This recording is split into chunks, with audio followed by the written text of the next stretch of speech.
సునాదస్వరము March 6.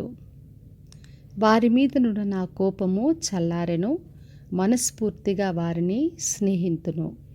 హోషేయ గ్రంథము 14వ అధ్యాయము 4వ వచనం. మరి ఇశ్రాయేలు ప్రజలు వారి పాపమును బట్టి, తిరుగుబాటు తత్వమును బట్టి, అవిధేయత స్థితిలో దేవుని సన్నిధికి వాళ్ళు దూరపరచబడ్డారు. అయితే దేవుడు తన వాసులతో ప్రేమతో తిరిగి వారికి ఇస్తున్న వాగ్దానం ఇది. మరి మీ మీదున్న నా కోపము చల్లారింది, మనస్ఫూర్తిగా నేను మిమ్మల్ని ప్రేమిస్తానని చెప్పి దేవుడు చెప్తున్నాడు. మన దేవుడు మనల్ని మనస్ఫూర్తిగా స్నేహించే దేవుడు, ప్రేమించే దేవుడు. అదే ఈ రోజున బయలుపరుస్తున్నాడు. ఒకవేళ మనకున్న స్థితిని బట్టి ఆయన కోపం వచ్చినా కూడా అది కొంతసేపే అని దేవుడు చెప్తున్నాడు. మరి కీర్తనలు 35వ వచనంలో మనం చూసినప్పుడు ఆయన కోపము నిమిషమాత్రం ఉండును, ఆయన దయ ఆయుష్కాలం అంతా నిలుచునని రాయబడి ఉంది. మరి దేవుడికి కోపం వచ్చినా అది క్షణమే, నిమిషమే ఉంటుంది. కానీ ఆయన దయ ఆయుష్కాలం అంతా మన పైన ఉంటుంది.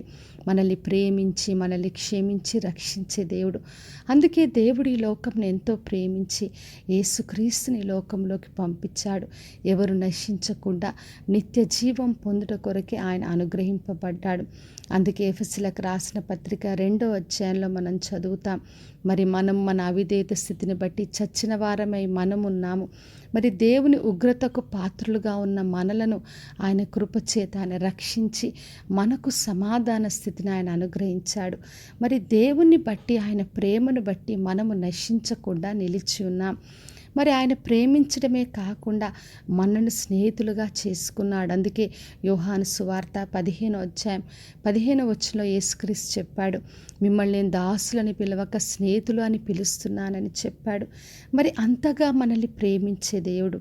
కాబట్టి నా ప్రియ సహోదరి, సహోదరా, ఒకవేళ మీకున్న పరిస్థితిని బట్టి దేవుడు నన్ను మర్చిపోయాడు, దేవుడికి నా మీద కోపం వచ్చింది, ఆయన నన్ను విడిచిపెట్టాడు, ఇక ఎప్పటికి కూడా నన్ను ప్రేమించడు అనుకుంటే దయతో అధైర్యపడొద్దు. తిరిగి ఆయనను చేరుదాం.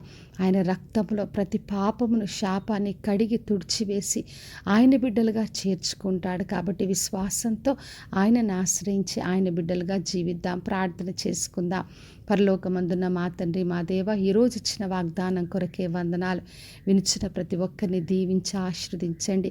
దేవా, మీ కోపము క్షణమే, కానీ తండ్రి మనస్ఫూర్తిగా మమ్మల్ని ప్రేమించే దేవా, ప్రతి ఒక్కరిని ప్రేమించి మీ బిడ్డలుగా, మీ సొత్తుగా చేసుకొని మీరే మహిమను పొందమని యేసు నామములో అడిగి వేడుకొంచున్నాను తండ్రి. ఆమెన్. ఈ శుభవచనము వినిచిన ప్రతి ఒక్కరి జీవితంలో నెరవేర్చబడునుగాక. నేను మీ ప్రియ సహోదరి మంజులా చరణ్.